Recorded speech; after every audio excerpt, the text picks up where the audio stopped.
Hey, I'm Dan Frischberg, and I keep reading about how real estate is the best way to get rich. It's inflation protection, there's only so much real estate. You've heard it all before. Now the world economy is opening, and it is happening really fast. The news outlets love negative stories about COVID. They think that's what you want to hear. This vaccine isn't working. This country's not getting the vaccine right. You've heard all the stories. The bottom line, it's only a matter of time until COVID is a thing of the past everywhere in the world. At their own speed, everybody is getting back to life. Now, the news out of Las Vegas has been nothing but bullish for investors over the last few months. At the big casinos, management has said weekends are booked and larger groups are actually planning trips for later in the year, and they're going to be filling up during the week too. Visitor volume is steadily increasing. In January, it was 1.25 million. In March, it was 2.25 million. Now, for context, 3.3 million visitors came to Las Vegas in February 2020, just before COVID, and hotel occupancy was 95% on the weekend and over 80% during the week. Gambling is also coming back quickly, not only in Vegas, but in Singapore and Macau. Before COVID, gambling revenue on the Las Vegas Strip was $600 million a month, and it's back up to $500 million in March. And also, there's something new. Online gambling is booming in the United States. Online sports betting and iGaming are expanding, and new states are legalizing online gambling every month. MGM Resorts already has the biggest presence through their company, BetMGM. That online gambling business is already worth billions. And states are legalizing online gambling all the time. And as they do, MGM makes exclusive deals with sports bars like Buffalo Wild Wings. It's a business that can't lose, and it has very little overhead.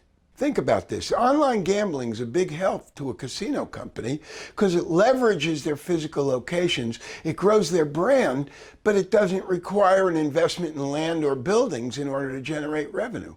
Now, this is going to turn out to be one of the most profitable parts of the casino business.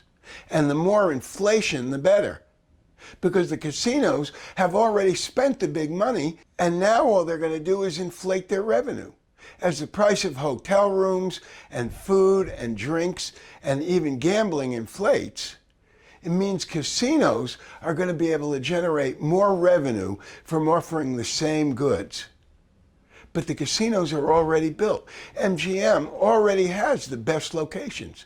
To me, the best combination of all of this is MGM. They've got giant casinos in Las Vegas, but also in Singapore and also in Macau, China. Now, here's how we use a special, completely legal loophole to own a big piece of the best real estate deal in the world. You can pay cash for the real estate, or you can get a lot more of it by buying the rights to the real estate. This is the same as the stock option employees of the companies get, but you don't have to work there.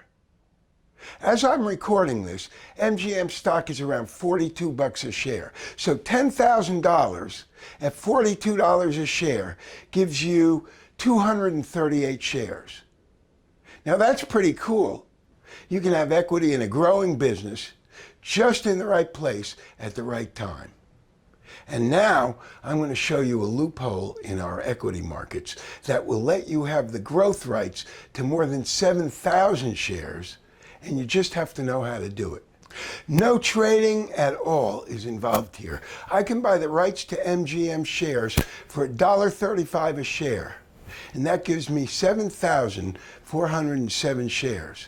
So instead of owning $10,000 of equity, I own the rights to $311,000 worth of the same equity. If MGM goes to $100 a share in a year or two, which I personally believe it will, my 7,407 shares are going to be worth more than $740,000. How do you think Kirk Kerkorian got to own so much of MGM Grand in the first place? He left a 16% share of that gambling business in equity and options to his two daughters, which they sold in 2015 for billions of dollars, billions.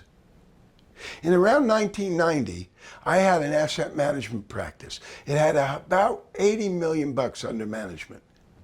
To get the money to grow, I sold shares to my employees who got money from their families to invest and own a piece of that business.